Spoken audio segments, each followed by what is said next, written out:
국제학부의 김은기입니다.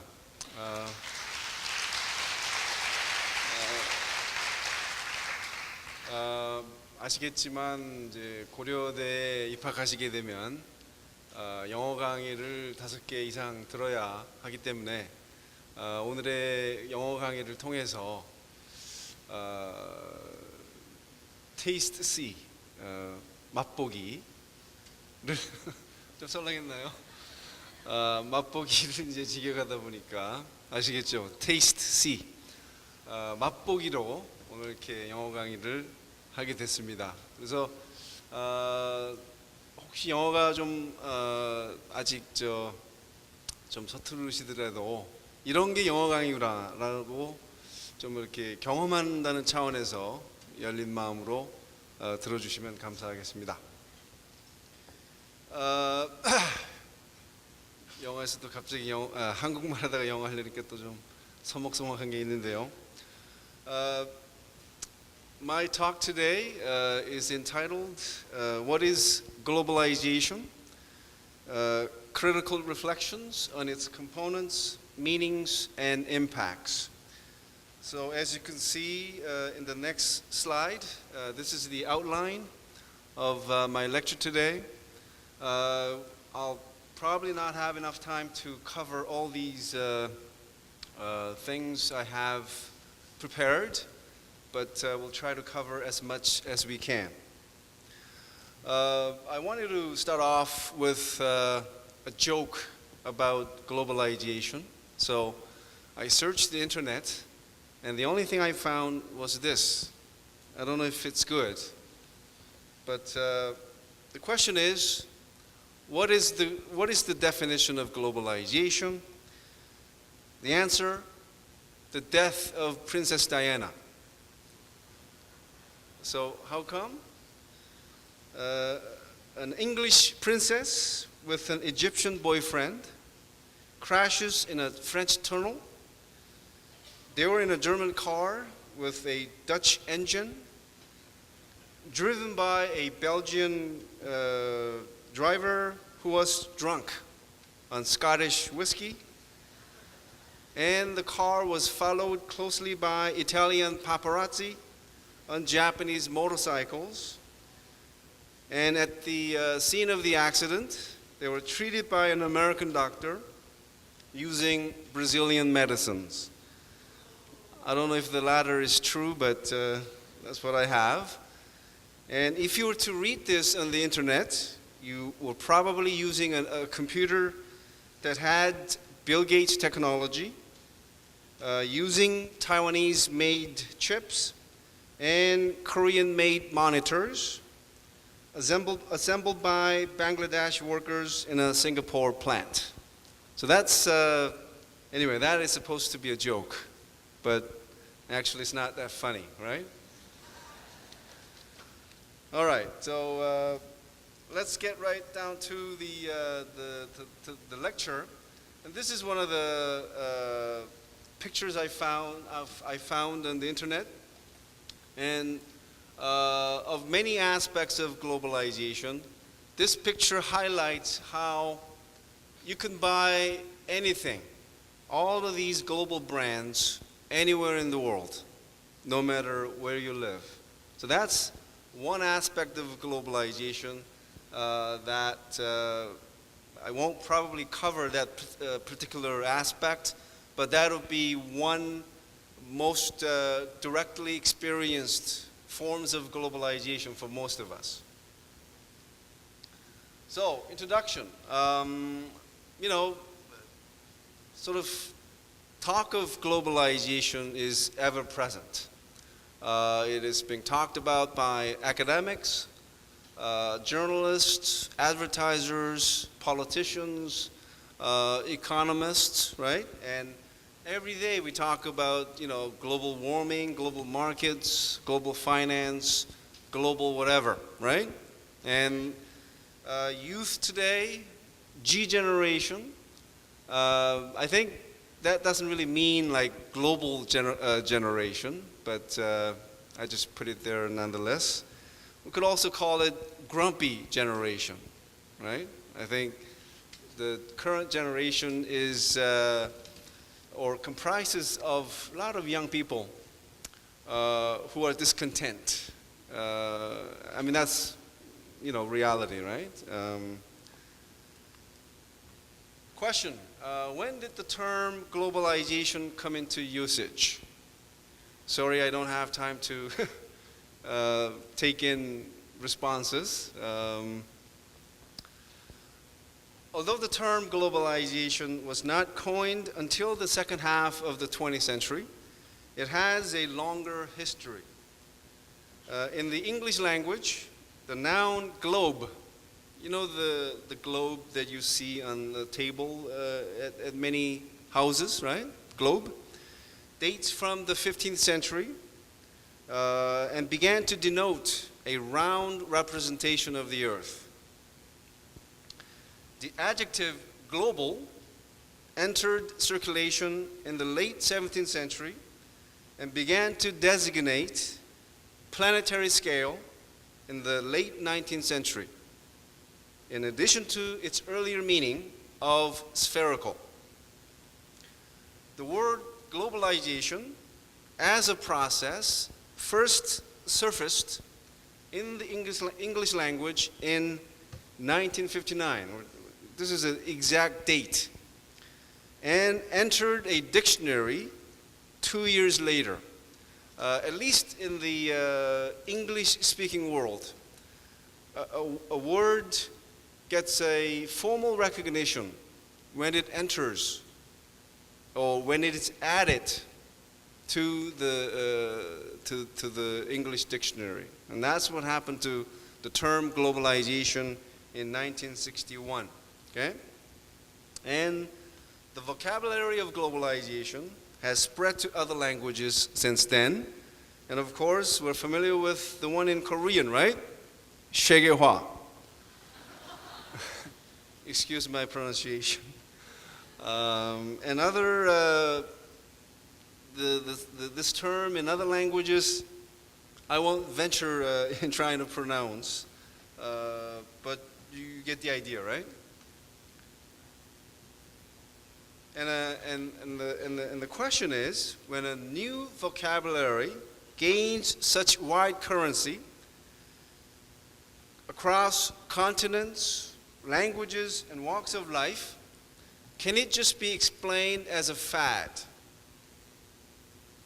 See, a fad is a temporary but widely copied activity followed enthusiastically by large numbers of people. And these are some of the examples, like disco. Are you guys familiar with disco? So when that was really popular, my nickname used to be Disco King. Just kidding. Pokemon, Walkman, and Tamagotchi, right? So these are fads, very popular in a very brief period of time, and then all of a sudden practically disappear. So, knowing what fad is, what about the term globalization? Is globalization a fad?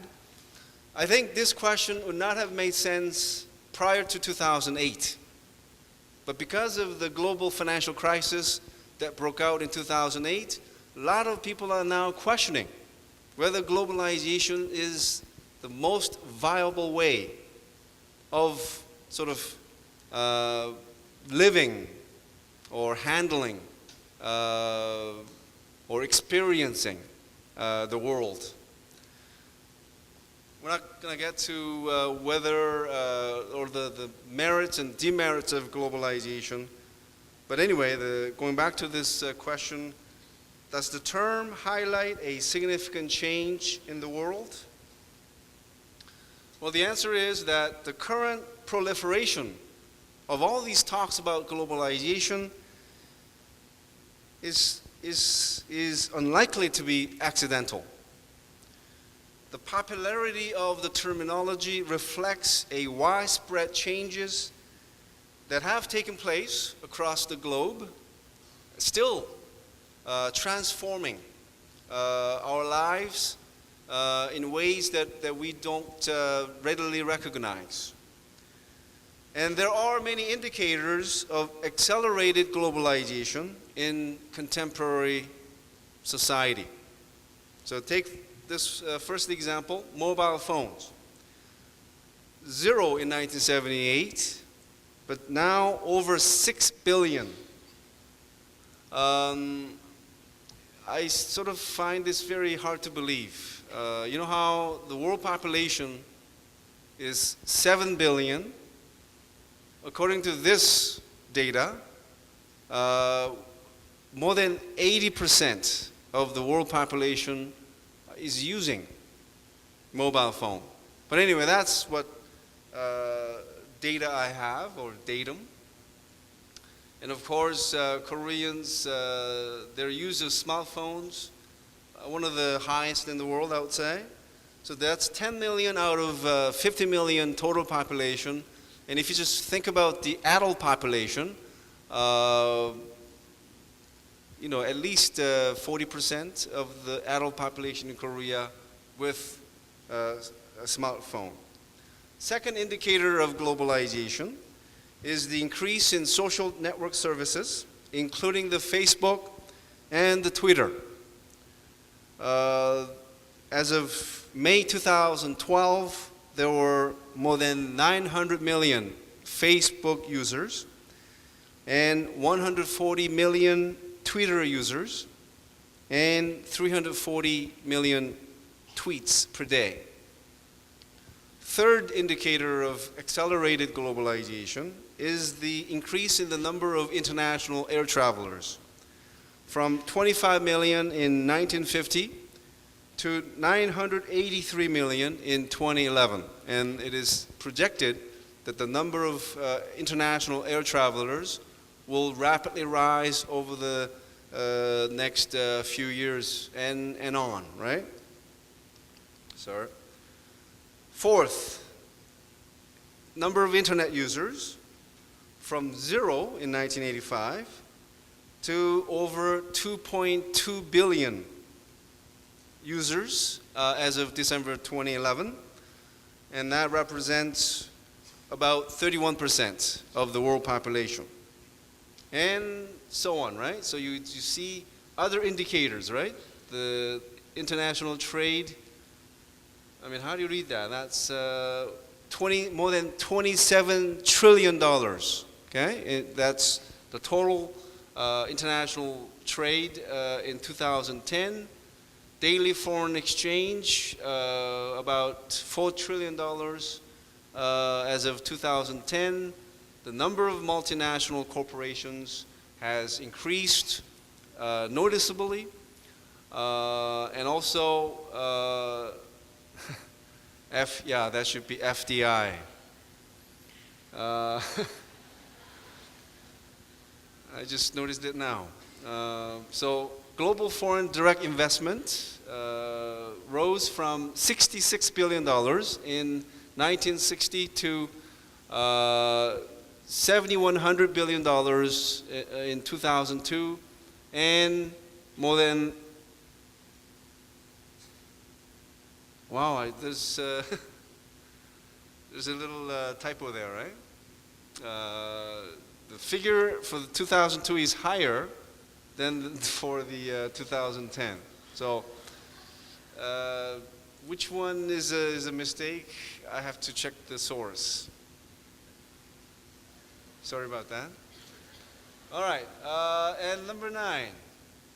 The number of export processing zones or free trade zones. You know, Korea also has a number of free trade zones. From 0 in 1957 to more than 3,500 in 2006. So, all of these are some of the sort of indicators of accelerated globalization that are easily detectable, right? And then there are other indicators of globalization, like in increase in international migration. As you know, right now, Korea, out of the 50 million population total in Korea, 2.5% is of foreign heritage, meaning immigrants or migrant workers and migrant brides. So one of the key indicators of globalization is the migration of people, okay, from the place of origin or place of birth to another country. And Korea now is a recipient, okay, a migrant receiving country, which was unimagined as late as the early 1980s, right? And that's not going to change. We will be now forever multicultural society. Because for our society to survive, we need to bring in more migrant workers and more migrant brides. Okay? And that's an aspect of globalization. And something that you are familiar with, how there are so many people learning English, right? So if you add the number of native speakers and people who speak English as a second language, it's the #1 language in the world. And this has happened with globalization. Increase in viewers of international sports events like the Olympic Games and the World Cup soccer, rise in international crimes, rise in international terrorist acts, rise in the number of international organizations, including INGOs. Okay? So these are some of the ways we could gauge how the world has become more globalized. Okay? But despite its rise as one of the most important concepts that are shaping our lives, globalization has become a heavily loaded word. Okay? People have linked the notion to pretty well every contemporary social change. Even the phenomenon of Hallyu or girls' generation is somehow linked to globalization of culture. Okay? Not a big fan of girls' generation, nor am I a big fan of boys' generation, or 5 p.m., 10 p.m., some of those big names in Hallyu or K-pop, or the Eastern Wind Shingi. Just kidding. While some people have associated globalization with progress, prosperity, and peace, others have linked it with deprivation, disaster, and doom. But more seriously, there are many disagreements about its definition, about its scale, okay? Like how far has the world become globalized, right? To that question, some people say very little, others say a lot, extensive, right? And on questions of chronology, some say that it is a 20th century phenomenon. Some scholars say that it began with the dawn of human civilization. So there are these disagreements. I don't know if we will have time to cover all these, but at least keep in mind that there are these controversies, okay? So we now turn to my second part of today's presentation, and that's components of globalization. So before discussing the definitions of globalization, we must recognize that there are particular very important elements or components of globalization.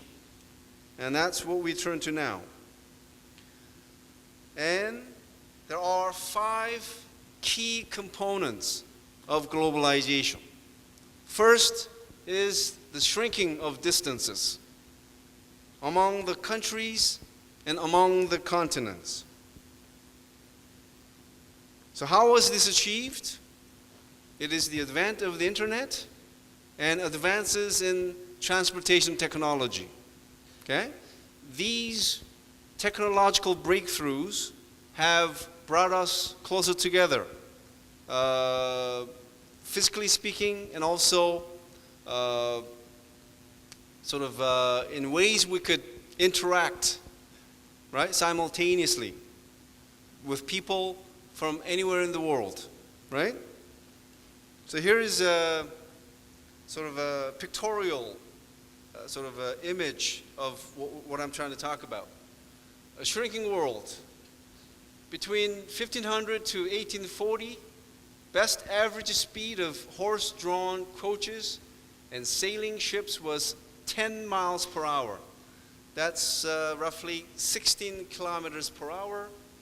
Between 1850 to 1930, steam locomotives averaged 65 miles per hour, roughly 100 kilometers per hour.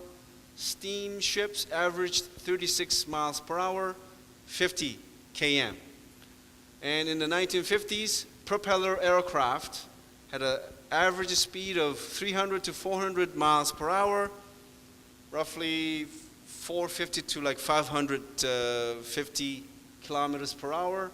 And since the 1960s, jet passenger aircraft with a maximum speed of 700 miles per hour or close to 1,100 kilometers per hour.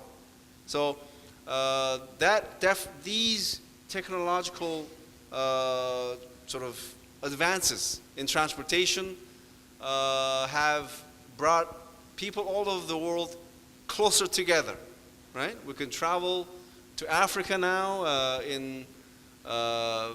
Now we have a direct flight from Seoul to Kenya, and that'll just take us through 13 hours. Okay? But imagine 200-300 years ago, how long it must have taken people to travel from one continent to another. And that's another pictorial image of how the world has progressively shrunk, right? And this is where we are at now, because of globalization. Second component of globalization is a growing awareness or consciousness of the world as a whole, or the world as a single place. So notions, you're familiar with these notions, right? Like one earth, the new world order, the global economy. And this is, when I saw this on the UC Berkeley campus, I had to stop driving and actually write it down on my notes because it was so touching and so deep. The earth is but one country and the humankind, its citizens. And I've been using this as one of the key sort of ideas expressing this second component. Okay? Third component is the development of relationships and organizations that extend beyond national boundaries, like the UN, OECD, WTO, Red Cross, and so on. Fourth component is that it refers to an increasing interdependence among nations. Countries now rely on each other for raw materials, information, trade, security, and even environmental protection. And the fates of all these countries, because they're interdependent, are intertwined. So what happens in one country has many direct and indirect influences on other countries.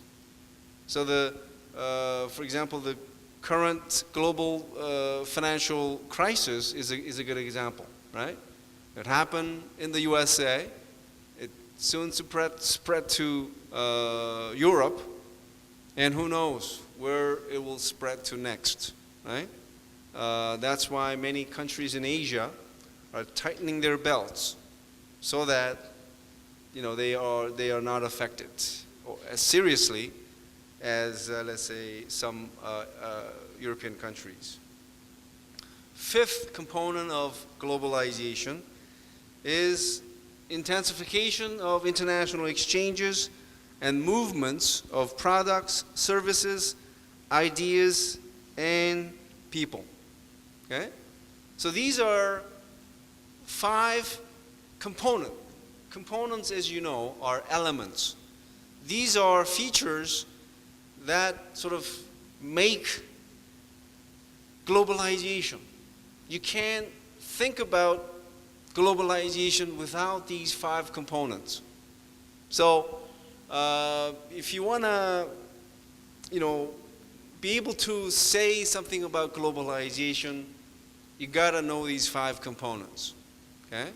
Before actually talking about the definitions, okay? So I hope you could sort of could memorize these 5 components, because some things you just have to memorize, okay? I'm not a big fan of like memorizing everything for exams, but some things you just have to memorize to make sense. And I would say that these 5 components are those things that you just simply have to memorize, okay? Okay, with those 5 components in mind, we now turn to the definitions of globalization, okay? And the first is internationalization, okay? So globalization as internationalization. So it refers to, so as you might have noticed already, there are some overlaps with the components, but each definition does have its own sort of a unique way of looking at what globalization means, okay? So first one is internationalization, and this refers to increased exchanges and movements between countries of goods, services, ideas, and even people. Okay? So this is, one of the most sort of familiar ideas of globalization. Second definition of globalization is seeing globalization as liberalization. So this sort of refers to economic globalization. As you know, with the sort of, without really getting into when globalization began, if we are to talk about globalization as liberalization, it means countries getting rid of their tariffs, taxes, to promote increased trade. So that's why we've had GATT, WTO, right? So liberalization means that, okay, removing trade barriers, okay, so that there is greater trade. So this brings to mind, one of the key things that we all should be proud of is how Korea has achieved such a remarkable economic progress, right? And many countries from Africa and Latin America and other parts of Asia come to Korea to ask, how did you do it? Teach us. Yes, government officials, scholars do their best to tell them what Korea did right. But in my mind, what Korea has achieved can never be duplicated today. Why? Because of WTO. See, when Korea achieved that remarkable economic growth, Korea was allowed to maintain its protectionist policy, allowing such conglomerates like LG, Samsung, Hyundai to have monopolies in the Korean market. But in today's market, that is never allowed. So any domestic firm in, let's say, Africa, if they want to develop a product, they face stiff competition right away. The best products from the West, from Japan, from Korea. So domestic firms have no chance to develop. But Korea enjoyed a very, very, I don't know if you could call it strong protectionist policy, but Korea was allowed to enjoy this protected market by the United States and other European countries, okay? Because Korea was part of this whole Cold War politics. So I mean, that's sort of a side note, right? But anyway, in today's climate, the norm is liberalization. You got to bring down all these trade barriers so that it leads to greater trade. So that's second definition of globalization. Third definition of globalization is universalization. And I think this is where things get more interesting.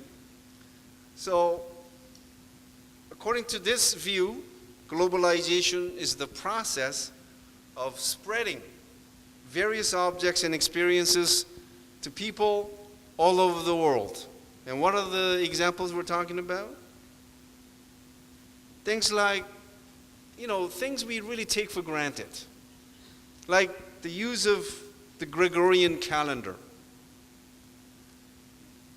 cigarettes, suits we wear.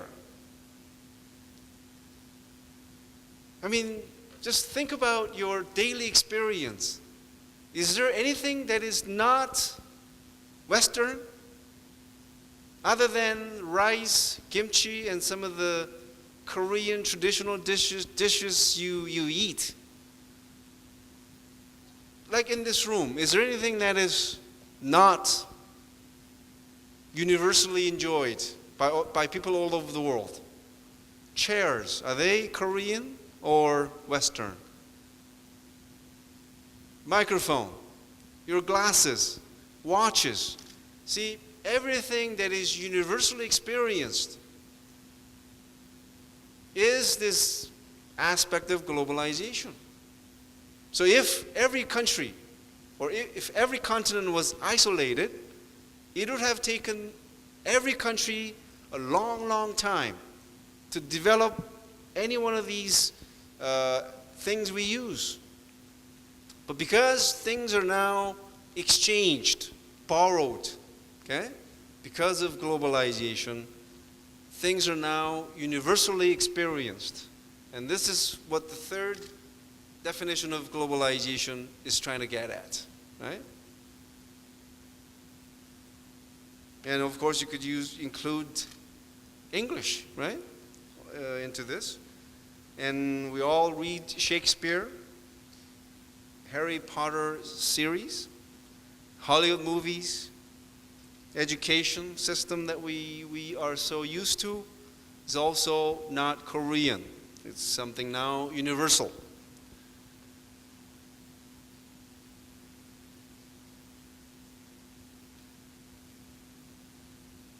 And the fourth definition is related to this third definition, and that is seeing or defining globalization as westernization, or sometimes Americanization. So some of the things that we can't really say that we're experiencing, but we are in the system, right? So like capitalism, urbanism, We now live in cities, right? And that phenomenon itself is something that I don't know if we could call it borrowed, but as a way of life, it's something that's Western in origin. Also, individualism, right? And democracy. So these are sort of a Western sort of systems, can we call them, that have been imported. Okay? And again, we now take these for granted, but they do have origins in the West. Okay? And so Americanization or Westernization as one of the definitions of globalization. I have some images here. McDonald's in Korea, in China, in the Middle East, Israel, Starbucks in China, KFC, CNN, and the flag, instead of all the stars, all the American multinational corporations, their logos. Okay, now we turn to the fifth definition of globalization, and that's deterritorialization. This means that we're no longer tied exclusively to the country we're born in. We now have different identities and even sense of belonging, right? So territories mean less. They're not as important as they used to be before. Okay?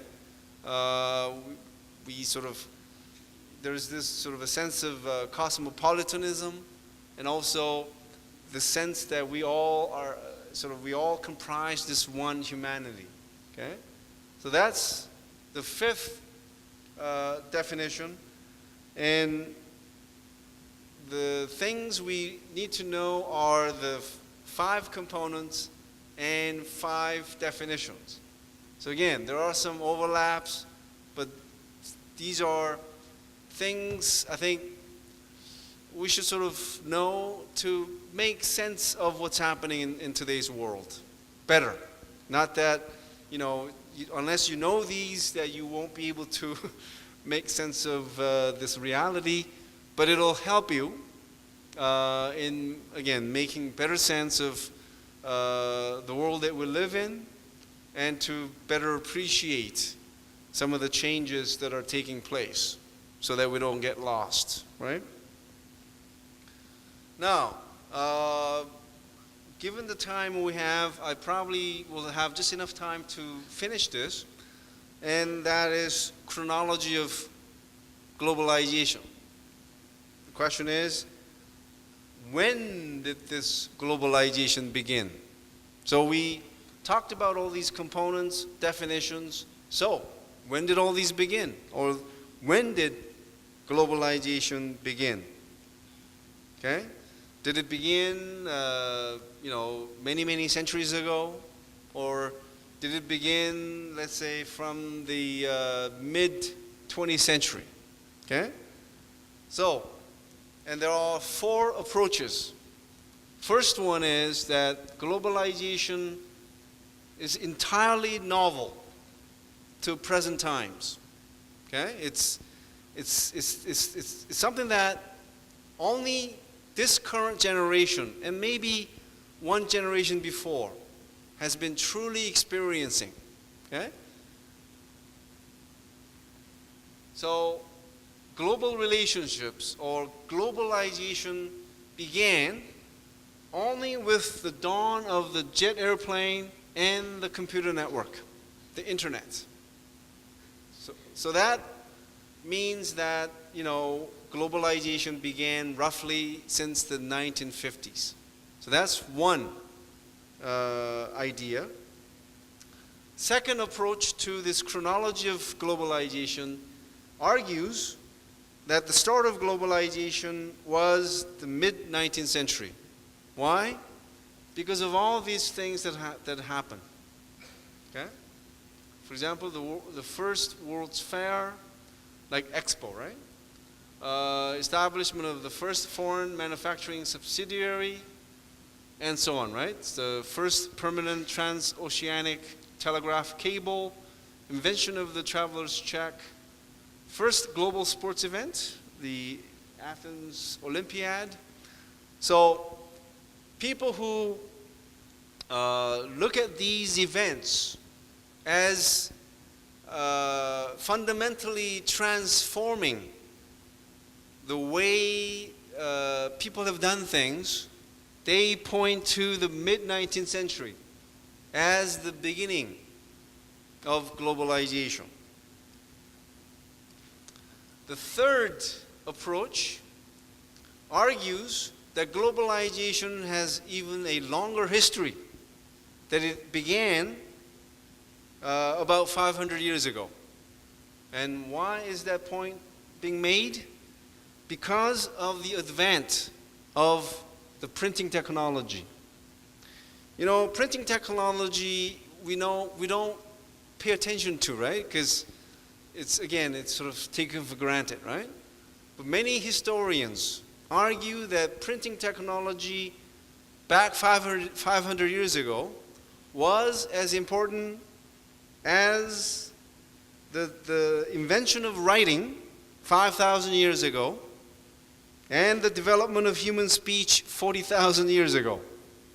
And more close to our time, the use of printing technology is believed to be as important as the advent of the internet for our time. So this may not make sense to you, so I'll provide a brief explanation. See, before this printing technology came about,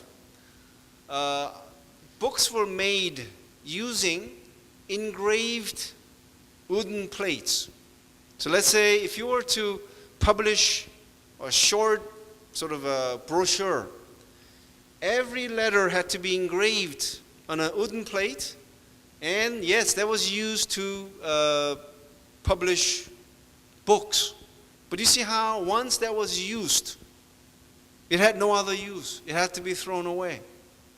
But with the advent of the movable metal type, which looks like these, you could arrange all these movable metal types to, again, make words.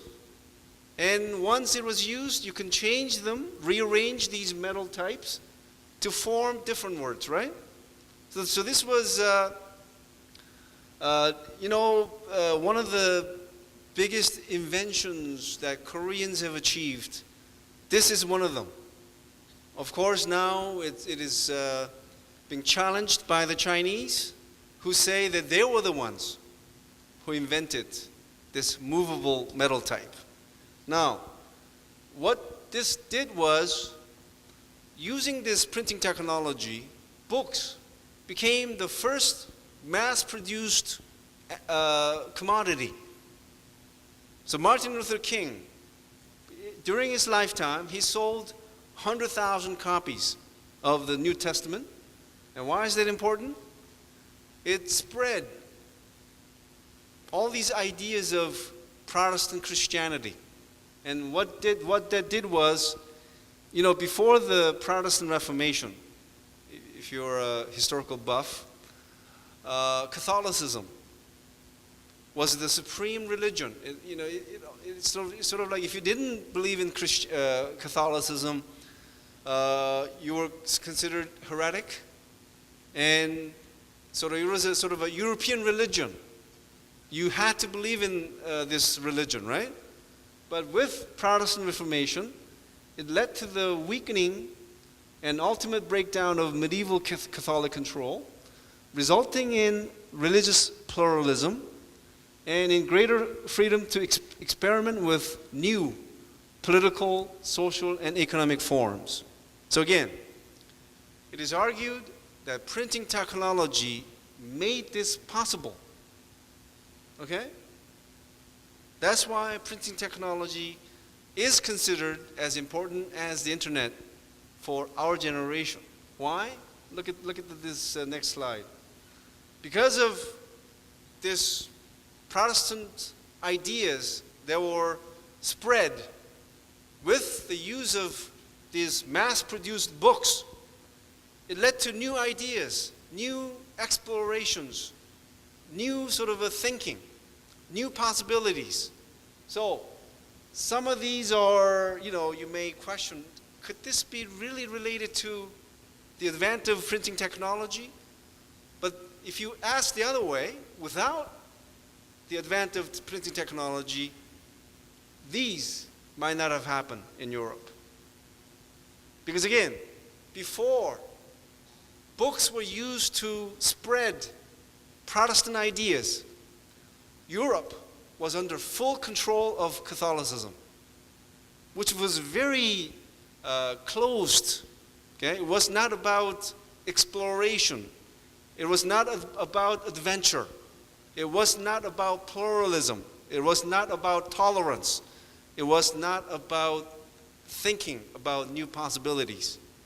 But Protestant Reformation changed all that, and Protestant Reformation was possible because of the printing technology. Okay? And because of that, all these things, discovery, the colonization of the New World, expansion of trade, the Renaissance, the Enlightenment, political revolution for democracy, all these ideas for democracy would not have spread as effectively as they did without the use of printed materials. Okay? And the Industrial Revolution, and lastly, capitalism. Okay? So that's the third approach to this chronology of globalization, which argues that globalization began about 500 years ago. Fourth approach is that globalization is a process that is as old as human civilization. Okay? So, globalization, so again, if you go back to, let's say, go back 2 millennia, 2,000 years back in time, if you look at how Christianity spread to other parts of the world, and also Islam followed suit soon, and also if you sort of trace back how global trades have happened, at least in small scale, as early as let's say 2,000 years ago, then depending on how you define globalization, globalization has indeed a very long history. Okay? Okay. I could go on and on, but I'll stop here and I'll entertain any question you may have. And you could raise questions in Korean. Thank you.